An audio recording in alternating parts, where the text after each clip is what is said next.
Again, let's define the word values being words or a set of language that creates understanding of who you are at your as your most true self. I love that you're saying that because I'm going through this value exercise right now. And in doing that, I've made a lot of decisions to remove some things from my life recently to get myself back in alignment. And it's been Yes. so great. Oh my gosh. See, so have you read Essentialism, by the way, by Greg McCowan? I feel like you'd I love that. have it. I actually have it, but I haven't read it. I'm guilty of buying books and forgetting to read it. Listen, I used to be the same way. Now I only allow myself to buy a book once I finish the one I bought. But this book is so cool because I've been doing values work now for about a decade.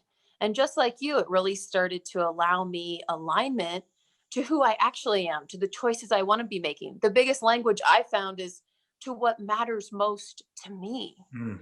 And so values became a way for me to come home to myself.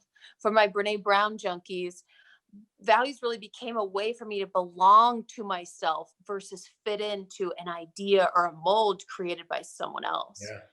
Values were a place for me to be like, oh, this is who I am. And that's why this hurts my feelings. So it Oh, sounds this like is who I values am. and goals are kind of like working together. Like you have to understand your values, right? Is that like the foundational level in order to create your goals to sit on top of that?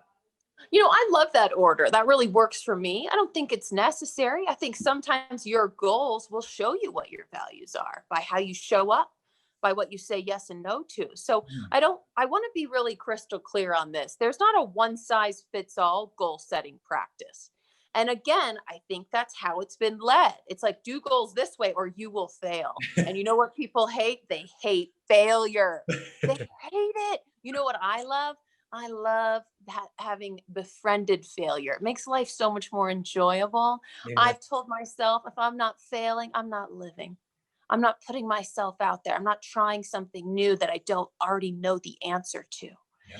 And so the ability to have your values is a beautiful space, especially if a goal changes, to have a foundation for yourself to be like, oh, wait, cool, let's recalibrate what matters to me. Or perhaps you want to start with setting value based goals. One of my values is family, another is nature, another is growth. So I've got books. We're going ice skating this afternoon as a family, and we have Sundays allotted for family time. So it looks at like what you're putting in your calendar so you're living your life by your own design.